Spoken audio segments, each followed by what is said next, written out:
Salut à tous et bienvenue dans cette vidéo. Aujourd'hui, je vais vous présenter une partie importante de ma stratégie en trading que j'appelle le SK System.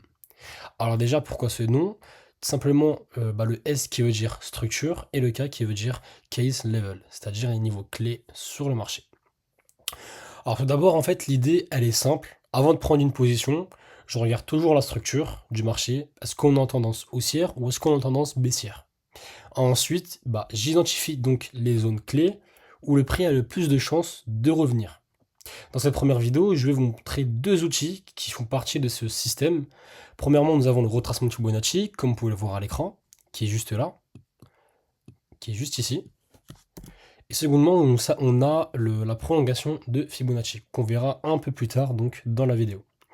Alors premièrement, qu'est-ce que c'est le retracement de Fibonacci? En fait, tout simplement, en fait, le marché, il ne monte jamais en fait en ligne droite. C'est-à-dire qu'il va jamais faire de pic haussier, mis à part dans des news économiques qui sont majeures.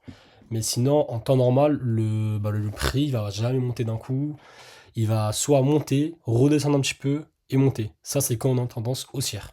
Et inversement, quand on est en tendance baissière, ce que le prix va faire va descendre, remonter un peu, puis redescendre, puis remonter, puis redescendre, etc., etc. Donc c'est comme ça que le marché, en fait, il bouge comme une sorte d'escalier, du coup.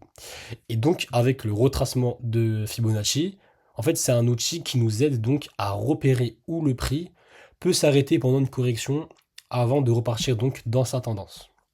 Donc, il nous sert à ça vraiment le retracement de Fibonacci. En fait, c'est plus un outil pour savoir où se placer dans le marché et où mettre son stop loss. Et plus tard dans la vidéo, on va savoir où mettre son TP, bien évidemment. En fait, concrètement, si le prix monte et il finit toujours en fait par descendre un petit peu, donc c'est-à-dire il corrige si le prix baisse ou il finit toujours par monter un petit peu. Donc avec le retracement de Fibonacci, on mesure donc ces corrections et on obtient donc des niveaux qui sont précis. En fait, ces niveaux, ils nous indiquent donc des zones où on peut chercher à entrer donc dans le marché au lieu d'entrer au hasard. Donc ça donne premièrement une suite logique à notre entrée. Ça nous permet aussi d'éviter des fake news. Par exemple, si en fait, c'est une erreur typique des débutants, ce qu'ils font, ils achètent trop tôt ou ils vendent en fait trop tôt. Ce qu'ils font, eux, par exemple, ils vont voir que le marché monte, puis recorrige, puis il monte. Donc ce qu'ils vont faire, eux, ils vont se dire donc ça monte, ça corrige un petit peu, puis ça monte, ils vont se placer ici. Sauf qu'en fait, le marché, en fait, il est toujours comme ça, il nous met toujours dans des doutes, dans des moments de doute. Ce qui fait, il va monter un petit peu. Donc on sera en profit quand même, mais en fait, il va revenir retracer plus bas pour ensuite repartir plus haut. Donc le résultat final, c'est quoi? C'est totalement une perte, du coup. Et du coup, maintenant, je vais vous montrer les paramètres que j'ai pour identifier donc ces zones. Alors, comme vous pouvez le voir à l'écran, ça, c'est les paramètres que j'utilise donc pour le retracement de Fibonacci. Ça se présente comme ça. Ensuite, pour tracer le retracement de Fibonacci, c'est vraiment très très simple, hein. C'est quand on a une tendance haussière et qu'on voit vraiment une correction baissière. Ce qu'on fait, on prend du plus bas au plus haut. Tac. Ensuite, ça nous trace automatiquement deux lignes horizontales. Nous avons la première qui est en rouge, elle est située à 0,618 et la seconde en orange qui est située à 0,705. Alors cette zone, on l'appelle la zone OTE. Alors OTE, l'appellation OTE, c'est le O pour optimal, le T pour trade et le E pour entry. Autrement dit, c'est la zone idéale pour se placer donc sur les marchés.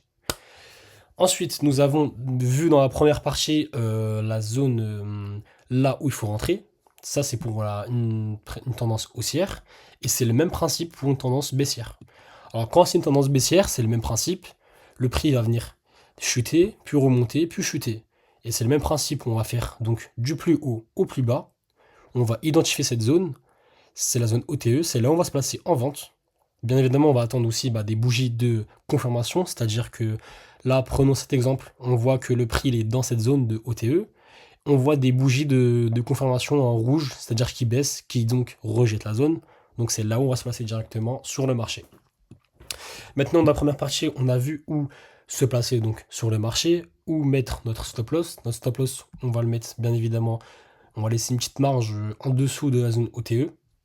On laisse un petit peu de marge, on va dire environ de 40 à 70 pips, j'aurais dit, pour laisser une petite marge. Donc là, premièrement, nous avons notre entrée, nous avons notre stop loss. Maintenant, on va voir où mettre notre take profit, c'est-à-dire donc où sortir plus tard sur les marchés, qu'on va voir juste ici. Alors, le deuxième outil que j'utilise donc pour ma stratégie de SK System, elle s'appelle la prolongation de Fibonacci. Alors maintenant, on va présenter donc le second outil. Si en fait le retracement il sert donc à repérer les zones où entrer, ou se protéger donc où placer le stop loss, la prolongation donc il va servir à sortir, c'est-à-dire prendre nos bénéfices. Encore une fois, là c'est tout simple. Là ce que je fais, je prends le même mouvement, je vais vous tracer plus haut, que j'ai déjà tracé. Alors il est comme ça. Le mouvement, je vais vous refaire avec vous. Tac. C'est exactement pareil que le retracement de Fibonacci, c'est-à-dire du plus bas au plus haut, quand on est en tendance haussière. Ou si on est en tendance baissière, on inverse. Ok. Donc pour une tendance haussière, ça se présente comme ça. On aura la seule différence qu'on aura, c'est on aura un troisième point. Mais le troisième point, on va le placer juste en dessous de la zone OTE, que je vais vous montrer là tout de suite. Le troisième point, on va le placer juste en dessous de la zone OTE sur une en orange. Et ça va nous indiquer plusieurs zones.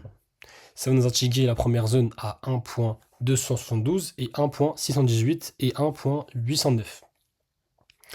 Alors du coup, ces zones, elles servent à savoir où on va sortir du coup. Cette fois, au lieu de regarder donc les retracements, je regarde plus les prolongations. Par exemple, les niveaux de 1.272 pardon, et 1.618. En fait, c'est ces deux niveaux-là qui sont les plus pertinents, qui donnent plus une logique de sortir donc sur le marché.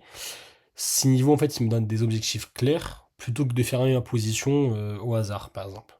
Je sais en fait que le marché a de grandes chances d'aller chercher cette zone, d'aller chercher ces niveaux-là. Donc ça m'aide donc aussi à sécuriser mes profits de manière sécurisée. Et c'est vraiment tout simple, c'est vraiment comme ça. Donc là, premièrement, pour conclure cette vidéo, le retracement de Fibonacci sert à se placer sur les marchés et à mettre notre SL, notre stop loss. Et la prolongation de Fibonacci nous sert tout simplement à savoir où sortir, où sécuriser mes gains, etc. Donc ça donne vraiment une logique bien méthodique, bien structurée dans cette stratégie. Dans cette vidéo, donc, je vous ai montré la partie théorique sur un graphique vierge pour bien comprendre la logique. Dans la prochaine vidéo, je vais appliquer tout ça sur un graphique réel avec de vraies bougies et une vraie tendance pour que vous voyez un peu comment on combine les outils dans une vraie situation de marché. Merci d'avoir suivi cette vidéo, pardon. J'espère que ça a été clair et qu'on se retrouvera très vite pour la suite.